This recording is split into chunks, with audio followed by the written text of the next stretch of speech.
Olá, seja muito bem-vinda, muito bem-vindo ao Folha Entrevista desta semana, que vai falar sobre eleições, o cenário político eleitoral aqui de Londrina, as convenções já sendo realizadas e já temos inclusive candidatos a prefeito confirmados. Nós vamos conversar com o analista político, professor do curso de Filosofia, Política e Ética na Universidade Estadual de Londrina, Vicêncio. Professor, muito obrigado pela sua participação. Obrigado pelo convite. Nós estamos, inclusive, aqui na UEL, no CESA, o Centro de Estudos Sociais Aplicados, onde tem o curso de mestrado, professor? De política, né? Não, aqui no CESA eu atuo na coordenação do mestrado e agora doutorado em Direito. Direito, né? E o professor que dá aula de Filosofia Política e Ética no Departamento de Filosofia aqui da UEL. Professor, já temos aqui, então, como eu disse, alguns candidatos confirmados. O primeiro, Boca Aberta, deputado federal, lançado pelo PROS, com o seu filho Boca Aberta Júnior, que é deputado estadual como vice. Temos também confirmada a candidatura do ex-prefeito Barbosa Neto pelo PDT. Neste final de semana, o PT confirma o advogado, o ex-procurador jurídico do município, Carlos Roberto Scalassara.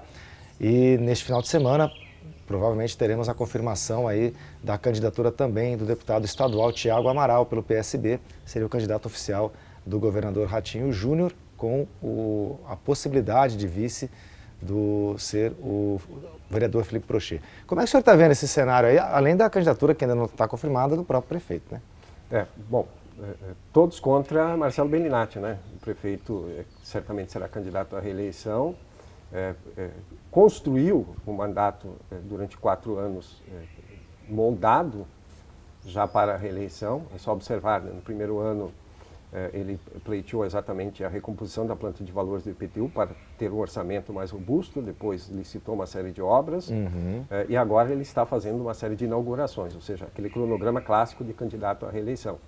Não que o prefeito não possa realizar obras, mas apenas que é também uma estratégia visando a reeleição que está se concretizando agora com as muitas inaugurações. Né? Certo. O senhor prevê um cenário diferente, além desses pré-candidatos, desses confirmados, e da possível candidatura à reeleição do Marcelo Bellinati, temos também o Nelson Águila, né, do MDB, que é pré-candidato, não está ainda confirmado, o MDB não fez a convenção ainda. O Felipe Barros, né, do PSL, deputado federal, que também ainda não teve a convenção. Mais algum outro nome que a gente está... Tem outros candidatos, o PMB. PMB é o Partido da Mulher, né? Tem poucas mulheres no partido, inclusive. Isso. Temos candidatos também, claro, dos partidos de esquerda, PSOL, PCdoB, etc., que podem abdicar. O PSOL já desistiu da candidatura própria, vai compor com uma frente de esquerda que deve ser liderada pelo candidato do Partido dos Trabalhadores. O senhor vê um cenário diferente, claro, muito provocado pela pandemia, que proíbe o tete-a-tete, né? A campanha corpo a corpo. Mas o senhor prevê uma disputa diferente em que sentido em relação, por exemplo, a 2016? Olha, primeiro que o Marcelo leva uma vantagem competitiva. Os opositores não terão muito tempo, afinal de contas estamos há 60 dias na prática, né? 60 dias do processo eleitoral, do término e da campanha eleitoral. Os candidatos terão praticamente só as mídias, as redes sociais para chegar aos candidatos, aos eleitores. E também a maior parte deles precisam se fazer conhecer. Isso é muito complicado e muito difícil neste momento. Outra coisa que fica evidente, você tem candidatos, o Stan, por exemplo, do Podemos. Márcio Stan, que é um pré-candidato do Podemos, seria o candidato mais ligado, por exemplo, à ala quirefista aqui da cidade. Né? Me parece uma tentativa também de repetir um pouco o fenômeno Kirev, né, naquele momento, ou seja, um candidato que sai... com que é pouco conhecido e que de repente começa a crescer. Imagino ser essa a expectativa. Mas você também tem o Tiago Amaral, que é um candidato do Ratinho, candidato Júnior, do governador, enfim, que é um outro candidato que chega mais ou menos nessa mesma seara ideológica. Então você tem claramente uma frente de esquerda e você tem muitos candidatos na direita. Centro-direita. No centro-direita. O próprio Márcio, o Stan, você tem o próprio Tiago, apesar de estar no PSB, né? Você tem o Marcelo. Marcelo Bellinati. Daí, claro, o Felipe, que vai para a extrema-direita. Tem o outro candidato do PMB lá, que também vai nessa seara, um pouco da extrema-direita. O Boca Aberta. Então, você tem muitos candidatos no mesmo setor ideológico, vamos chamar assim, sendo que devem todos disputar exatamente o mesmo eleitorado, né? E isso tende a enfraquecer esses candidatos e a favorecer o Marcelo, porque não será uma disputa ideológica PT-PSL, mas será uma disputa no mesmo aspecto ideológico. Quer dizer, não vai haver tanta polarização. Ou seja, o debate ideológico tende a ficar esvaziado, né? Certo. Nesse sentido, porque mais que muitos tentem colar no bolsonarismo, a tendência é um esvaziamento, porque o oponente a ser combatido é o Marcelo. E o Marcelo é do PP, ou seja, dentro da mesma seara ideológica, né? Certo. O senhor acha que há uma tendência de pulverização desses votos nesses candidatos no mesmo campo ideológico? No mesmo campo ideológico, exatamente. Então, a tentativa de colar, por exemplo, no bolsonarismo, etc., tende a se esvair, né? Agora, o senhor acha que isso pode ser uma estratégia dessa frente mais de direita, colar ainda no bolsonarismo? O senhor acha que isso ainda tem um certo respaldo, o bolsonarismo na cidade, ou o senhor acha que isso porque, assim, tende dentro de uma certa segmentação, sim, né? Ou seja, por exemplo, o candidato que se apresentar de forma mais radical, mais colado ao Bolsonaro, tipo o Felipe Barros, ele vai pegar um segmento específico de eleitores. Certo. Só que, como eu ressaltei, como não há uma oposição necessariamente, já que o candidato a ser combatido é o Marcelo, uma oposição direita e esquerda, a tendência é a ter um peso menor esse tipo de discurso, né? Bom, recentemente, professor, a Folha de Londrina, junto com o Instituto Multicultural e a Paiquerê 91.7 FM, divulgamos uma pesquisa que media a avaliação da gestão do atual prefeito e também a percepção da população sobre a questão da pandemia. E o que chamou a atenção foi que o Marcelo, ele recuperou aquela popularidade ou a avaliação positiva do primeiro ano de mandato. O senhor acha que isso é um handicap para ele já se lançar também na reeleição? Como é que o senhor vê essa avaliação? Ele recuperar essa boa avaliação em relação ao primeiro mandato? Como eu destaquei, o Marcelo traçou uma estratégia muito clara, ou seja, o tema impopular, que é a recomposição da planta de valores do IPTU, ele deixou para o começo do mandato. Ele sabia do desgaste, teve esse desgaste, só que isso ao tempo tende a amainar, ou seja, diminui o estrago político na imagem dele. Então, isso percebe claramente, eu compenso isso com obras. Então, esse é o primeiro aspecto. O segundo aspecto, ele tem feito uma série como eu ressaltei, de obras na cidade que dão visibilidade, planta flores, está asfaltando agora, uma estratégia que o Barbosa já usou no passado. Esquecemos de falar do Barbosa. Do Barbosa, né? Que o Barbosa usou no passado, já na eleição, ou seja, flores e asfalto recente. Essa é uma estratégia, isso dá visibilidade, as pessoas começam a lembrar do prefeito, tem asfalto novo, tem flores na cidade, então é uma estratégia eleitoral que produz efeito, sim. Agora, tem uma outra questão que eu acompanho o Marcelo desde a época, ele foi meu aluno aqui na UEL, né, desde a época em que ele era vereador. O Marcelo, ele adota a seguinte estratégia política, ele observa o cenário, ele não tem posições claras. Certo. Ele observa o cenário e age estrategicamente a partir do cenário que se avizinha. Então, ele fazia isso como vereador, ou seja, ele não era nem oposição nem situação. Conforme o ambiente político, conforme a conveniência política, ele se posicionava. Como prefeito, de certa forma, agora na pandemia, ele tem agido estrategicamente. De um lado, ele montou um comitê de médicos, de profissionais, que é uma medida acertada, para orientá-lo exatamente na tomada das decisões, que dá um respaldo técnico científico para as decisões. Então, com uma mão, ele faz o discurso científico, o discurso técnico.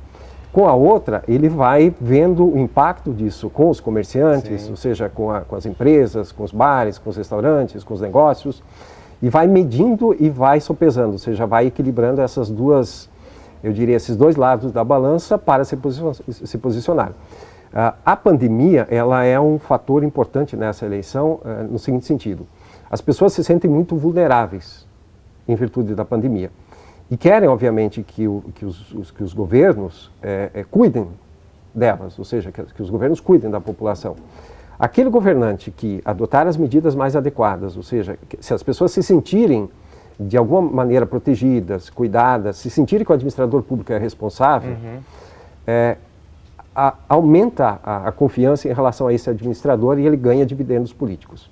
Como eu ressaltei, por um lado, você tem uma pressão do comércio, diz, vamos abrir, vamos vender, vamos estender o horário, vamos fazer com que as coisas funcionem, a economia precisa funcionar. Por outro lado, você tem o comitê técnico, aqueles profissionais de saúde que dizem, nós não podemos abrir, nós temos que conscientizar as pessoas, nós temos que adotar medidas de cautela, ou seja, se funcionar o comércio tem que funcionar com horários estudados, ou seja, Dentro desse jogo, ele tem procurado, como disse, se equilibrar. E até o presente momento ele tem passado para as pessoas uma imagem de moderação, de equilíbrio, com algum descontentamento, mas politicamente ele tem conseguido administrar a situação. Agora, quais o senhor considera que sejam os principais desafios para os próximos 4 anos, seja quem for o vencedor na disputa à prefeitura, professor? Bom, em primeiro lugar, eu espero que os candidatos não fiquem falando besteira, né? Ou seja, que levem a sério o momento que nós estamos vivendo, levem a sério a cidade e contemplem o eleitor com debate de alto nível. Então vamos lá, tem alguns temas importantes. Capes-Mel é uma conta de mais de 200 milhões. É um rombo grande. Ou seja, é um assunto importantíssimo, né? Segundo, o candidato tem que saber entender de orçamento, tem que saber qual é o orçamento e tem que saber qual é a porcentagem do orçamento disponível para as obras que ele vai apresentar aos eleitores que fará. Segundo lugar, nós temos 52 mil famílias em estado de pobreza ou extrema pobreza. Isso dá 170 mil pessoas em Londrina. Ou seja, somos uma cidade com muitas pessoas pobres ou vivendo em extrema pobreza. Ou seja, pessoas em estado de vulnerabilidade. Vamos ter que discutir que políticas públicas nós vamos pensar para atender essas pessoas. Nós temos uma outra questão, queda no orçamento em virtude da pandemia. Aumento do desemprego.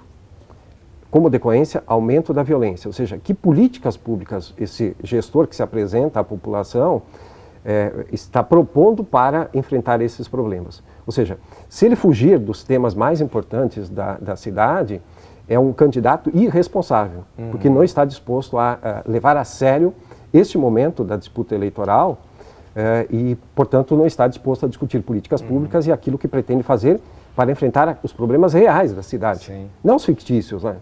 O discurso, eu sou anticomunista, eu sou anti não sei o que lá, não sei... Escuta, efetivamente, nós temos problemas sérios e graves na cidade e que tendem a se agravar nos próximos meses em virtude da situação.